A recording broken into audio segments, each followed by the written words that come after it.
المغرب انجاز طبعا واعجاز، وهنفضل نتكلم عنه من هنا لبكره. والاهم من ده ان هو يعني حط كل مسؤولين الكوره في افريقيا والوطن العربي قدام المرايات. صحيح. اللي هو يعني عادي سهله بتحصل.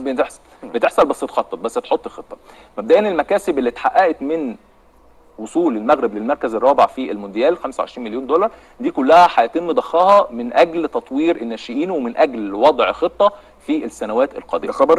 ده خبر، دي معلومه. 25 مليون دولار المغرب حطهم اللي هو مكسب البطوله. مكسب البطوله هيتحط في ال يعني تطوير من اجل الناشئين ومن اجل القاعده. القاعده اللي هي وضع قاعده طبعا للناشئين والنشء والقصص دي كلها.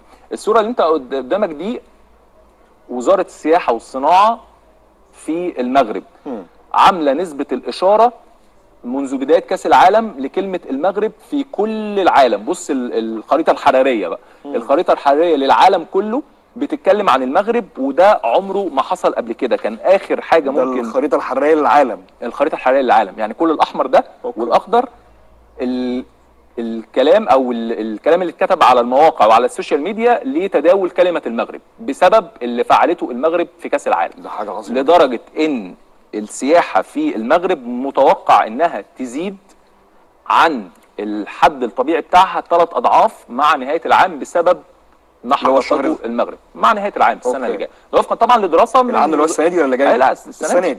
وفقا طبعا للدراسه اللي اتعملت من وزاره السياحه والصناعه التقليديه في المغرب. طيب اكاديميه محمد السادس، لك ان تتخيل ان الفيفا بتشيد بيها، لك ان تتخيل ان المانيا رومينيجيا بيتكلم عن التجربه المغربيه وقالت لك انه او قال انه لازم نستلهم التجربه المغربيه من اجل تطوير المنتخب الالماني. ده اليومين دول؟ التصريح ده بعد خروج ده التصريح ده بعد خروج المنتخب الالماني من المونديال قطر. وطبعا